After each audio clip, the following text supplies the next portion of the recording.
City and in the territory on West, there's just one way to handle the killers and the spoilers, and that's with a U.S. Marshal and the smell of gun smoke.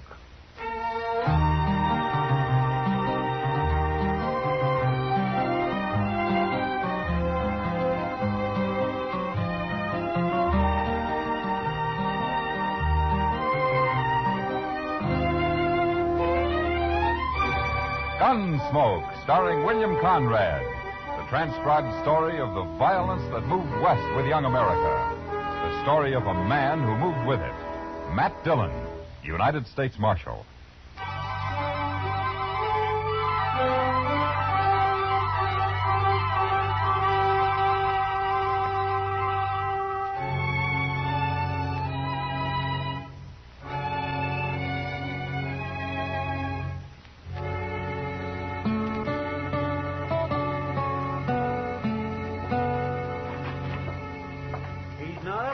Dillon. He's just plain vanished. And there's no note anywhere, Chester? No, sir, nothing. I looked again, all over. Well, it's 2 days now. That isn't like Doc. I still think he's just gone off on an emergency out in the country somewhere. Well, maybe, but he's always left word before. Well, what'll we do, Mr. Dillon? I don't know. Might start asking people, Chester. Try the saloons and the store and maybe the depot, huh? All right, sir. I'll go right now. Well, I do declare. What? Riding right up Front Street as big as life. What? Why, that old devil.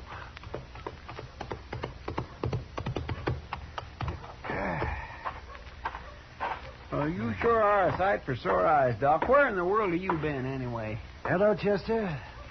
Matt? Oh, you had us worried, Doc. Oh, that's so? Well, you've been gone 2 days. I know. Next time, leave word, Doc. I will. I surely will. If I can. Well, it sure would save us a lot of Wait a time minute. running What do you around. mean, Doc, if you can? Just that. If they let me, I'll leave word. Come on inside, huh? Okay, Doc, I'm curious. You want to tell me about it? Well, I can tell you part of it, the least important part. I made a promise about the rest. You know how it is, Matt. No, but you tell me. Well, the other night, Wednesday it was, I was peacefully asleep on my couch when a couple of riders tromped right into my office. They said a man was hurt bad on a place out past Fort Dodge. So naturally I got up and went along with them. Well, then why didn't you leave a note and say so? They told me not to. They told you what? Let him talk, Chester. Of course, I figured then it must be a shooting. But my job is to take care of everybody, sinner and saved alike. And so when we finally got to this place the next day... What place? That's part of what I promised not to tell, Chester. Oh, my. But like I was saying, there was a young man there who'd got himself shot in the back. The bullet lodged right in his spine. I dug it out and did all I could for him. And then I just sat there for quite a spell. And then I put my things away and I walked out into the other room. Well, Doc, how is he? I did what I could. What do you mean? He's dead. The shock of extracting that bullet was too much for him. It's a bad place, the spine. You killed him, huh, Doc? No. No, I didn't kill him. He's dead, ain't he? That boy wouldn't have lived more than a couple of days anyway with that bullet where it was. Whoever put it there murdered him. Want me to shut him up? Not yet. Doc, tell me something. You know that boy in there? I do. Mm-hmm. The 3 of us here, you know any of us? Him? I've seen him around somewheres. Dodge, I guess. Well, that settles it. He ain't walking out of here. Shut up. You know his name, Doc? No, I don't. Might come to me, though. Let me think. You don't understand, Doc. He wants to kill you already, and now you're trying to remember his name. That's just going to make it worse. You can't kill a doctor for following his oath. No. I shot that boy and he tried to get away and shoot you just as easy. Don't be a fool. I'm a doctor. And since there's nothing more I can do here, I got to be available to other patients. Don't you know I'm the only doctor within 100 miles of Dodge? Right now, it's one too many. Now, wait a minute. I'm kind of thinking the Doc's right. You know, he ain't like an ordinary man. A doctor's... Well, it's almost like he ain't quite human somehow. He's human enough to tell what he knows to that hard-head marshal they got in Dodge. The way I figured, it's us or the dog. I'm not interested in what you figure, mister. Right this minute, there may be some woman having a baby and needing me real bad. There may be several folks needing help. He's right. We can't kill him. Well, I can't. You do what I say and nothing else, you hear? And, Doc, listen to me. If I let you go, will you promise not to tell about anybody you recognized here? And if I don't? And, Doctor, or no doctor, I'll kill you myself. Yes, I suppose you would. All right, I'm here as a doctor. And nothing else. I promise. Word of honor, Doc. My word of honor. Okay, get out.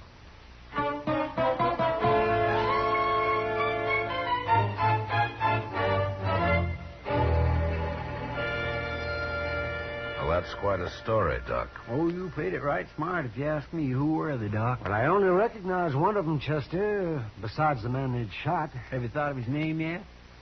Chester, don't you understand? I gave my word I wouldn't tell. Oh, but that was just so you could get away. Yes, but still I gave my word. It doesn't matter how or why. But, Doc, they're just a bunch of killers. I know. Leave him alone, Chester. But I don't... Yes, sir? Matt, Yeah. wouldn't you do the same if you were in my boots? That'd be a hard choice, Doc, but... yeah, I suppose I would. I think any man would. Leastwise, any man of honor. I guess I wasn't really thinking about it that way. Well, I'm going to get myself some sleep. Matt, that was a good boy they murdered.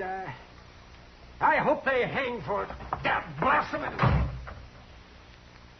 How are we ever going to find him, Mr. John?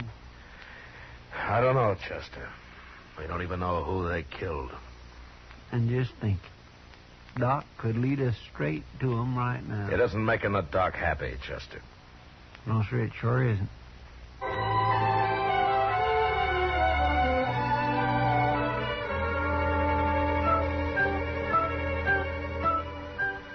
Sincerely, Matt Dillon.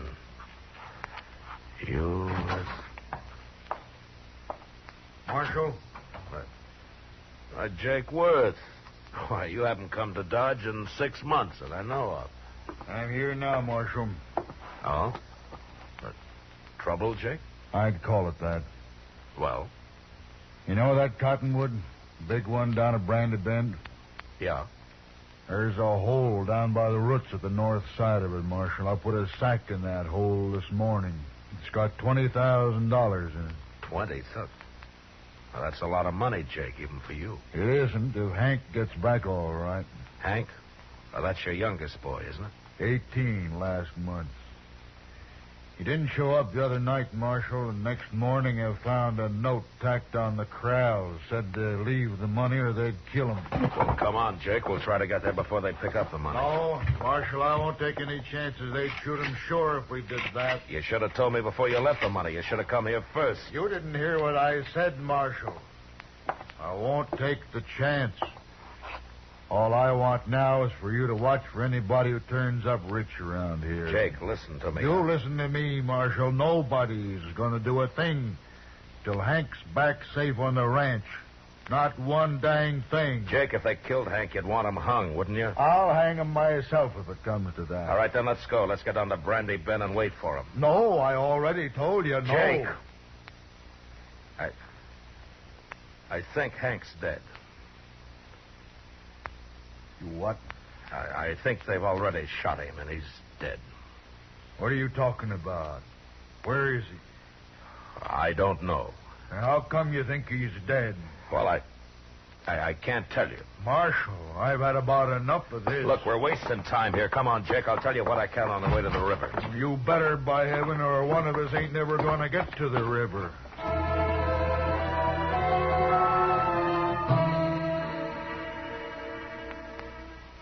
Jake Worth was known as a hard, hot-tempered man, but he was straight as they come. He'd made one fortune in Texas cattle and another in buffalo hides. And now all he wanted was his ranch and his 3 sons to work it with him. The Worths were good men. They didn't cause any trouble. And they worked hard. It wasn't easy to tell Jake, but without mentioning Doc, I said what I could. And when we reached the Arkansas, we hid our horses in a clump of bushes and worked our way on foot up to the big cottonwood. And then we saw it. That's him. That's Hank.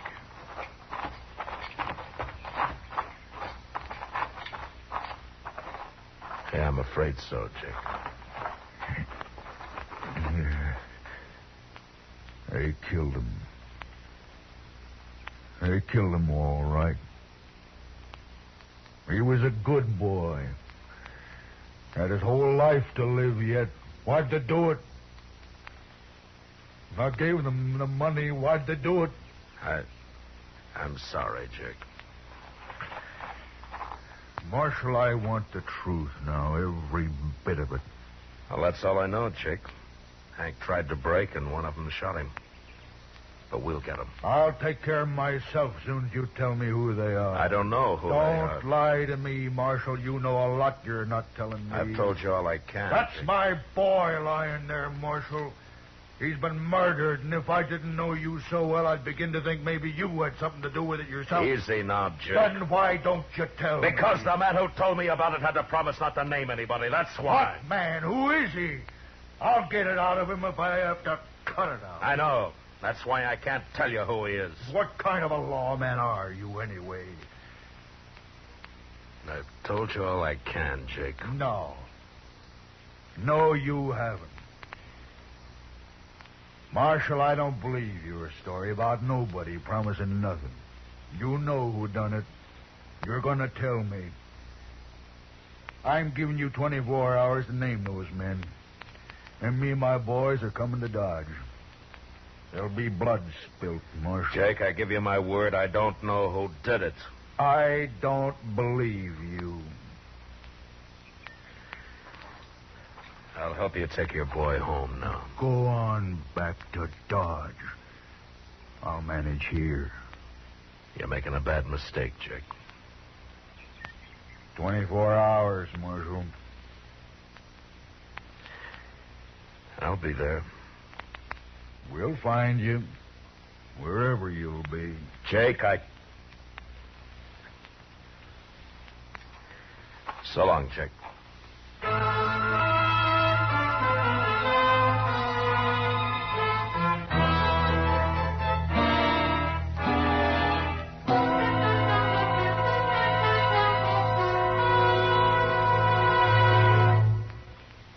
Ladies and gentlemen, at the conclusion of tonight's show, our star, William Conrad, steps out of the character of Matt Dillon to bring you an announcement which we are certain will be of great interest to all our listeners.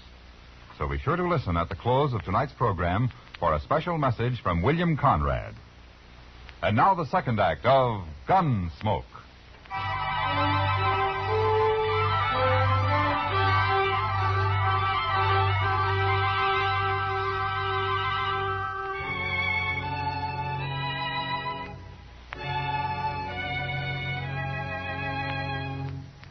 There was no use arguing with him.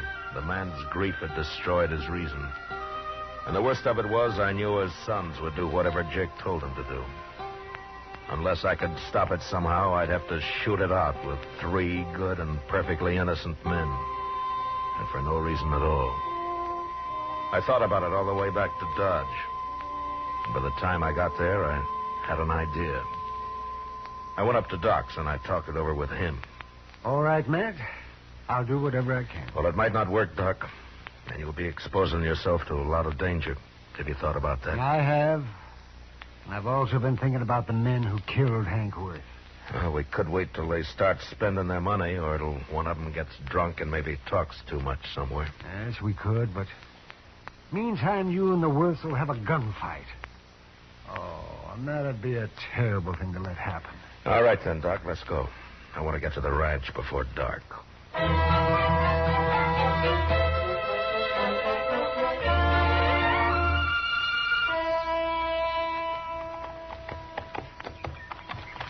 You know, Matt, I haven't been out here since Mrs. Worth died. It must be 4 or 5 years now.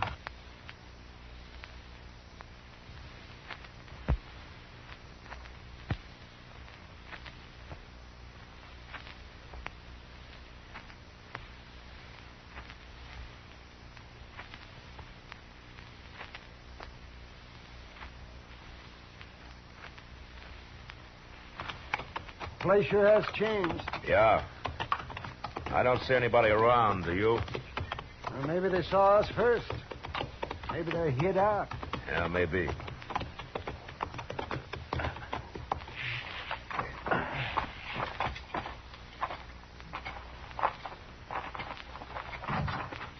That's far enough, Marshal. Watch him, boys. If he makes a move, shoot. Yes, Jake. Jake, I came here to stop a shooting, not to start one. You can stop it, Marshal. Just tell me who killed my son. If I knew, I'd be on his trail, Jake. What's Doc doing here, anyway? Tell him, Doc. I took the bullet out of Hank just before he died.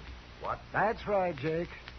Now come down here where we can talk like friends, and I'll explain it. Stay where you are, boy.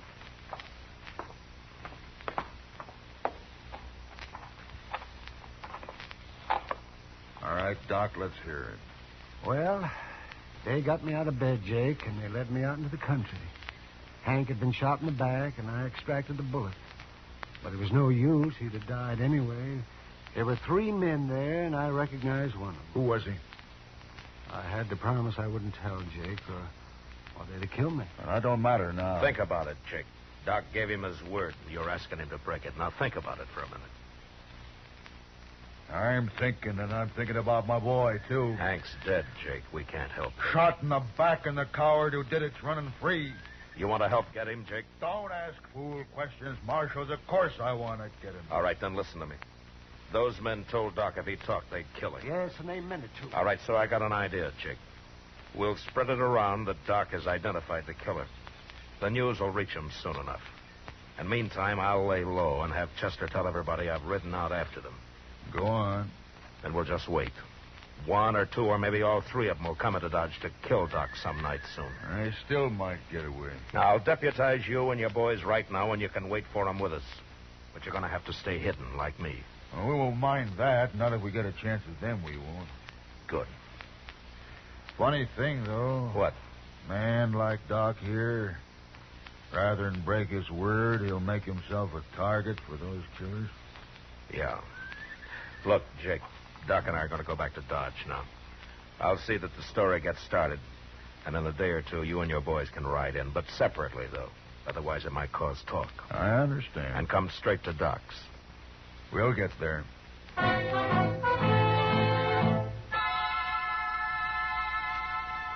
For the next few days, Doc never left his office. I figured that'd make him look scared and draw the killers right into his place. The rest of us sat around in his back room and waited. Chester kept us supplied with food and coffee.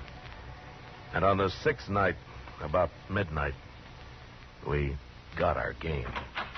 Mr. Dillon, I think it's them. What? They just rode up Front Street, 3 of them. They're tying up outside right now. They acted too deliberate like for ordinary riders, so I run up the back way to tell you. Good. Doc, come on in here, huh? What do you want me to do, Matt? Take cover in here and stay out of sight, huh? Whatever you say, Matt. Let's go downstairs and meet them, Marshal. No, we might just scatter them that way, Jake. Now, listen. One of them will probably stand guard on the street while the other 2 come up here to get Doc. Chester, you and the 2 boys go down the back way. Jake and I'll wait in Doc's office. Now, don't jump that man until we go into action up here. You understand? Yes, right, got it. All right, then move and move fast. All right, come on, Jake. Now what? Well, we'll just wait here in the dark. Good. I'm going to bunch up Doc's blanket on the couch here so that they'll think he's in it. What? They're on the stairs now. All right, get back in the corner, Jake, or we'll be shooting each other. Yeah. Now, quiet. And don't start shooting till I do.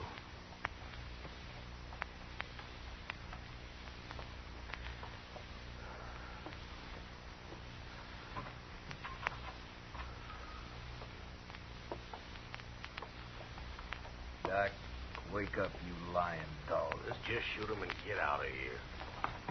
Wait, he ain't here. What? Get your hands up. You're under arrest. Both of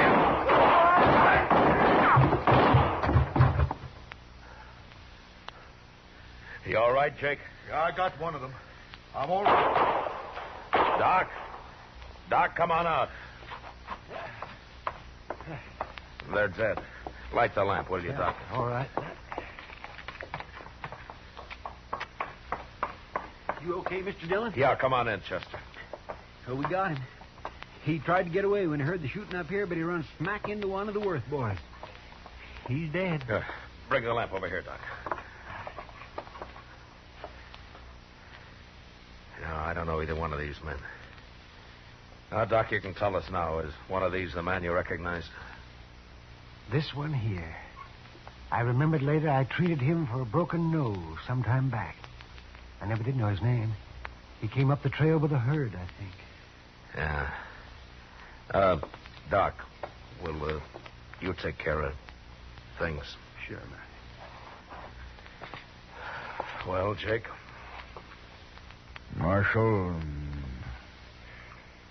me and the boys will be getting back to the ranch now. Sure. Marshal, What, Jake? I doubted you. I'm sorry for that. Oh, forget it. No, it's best I remembered. A man shouldn't make mistakes like that. Well, there was no harm done. The way it worked out. I'll buy you a drink before we leave, Marshal. I think I'd like that, Jake. Come on, let's go.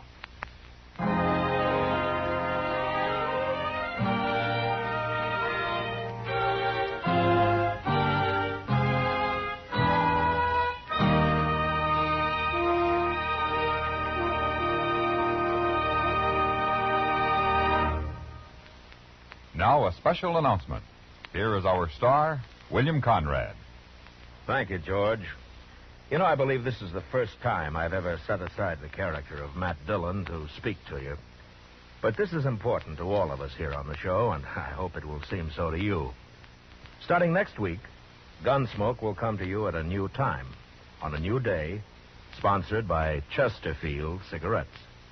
Chester, Doc, Kitty, and I, together with all of our strong-minded, brawling, hard-living citizens of Dodge, who will come to you next Monday, July the 5th. So from now on, that's when you'll hear Gunsmoke, on Mondays. And we like to think that all of our listeners will find time this coming Monday night, July the 5th, to tune in to their local CBS radio station for Gunsmoke. Until then, good night.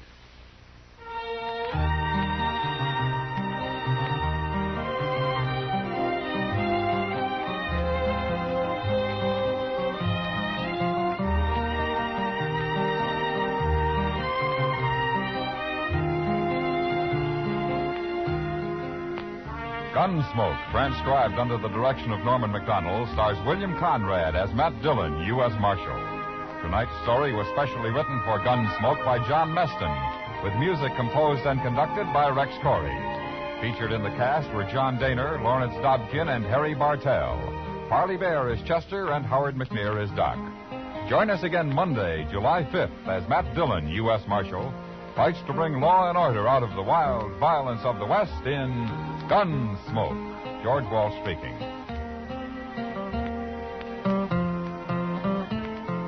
For the top tunes of rural America, here's Saturday Night Country Style every week on the CBS Radio Network.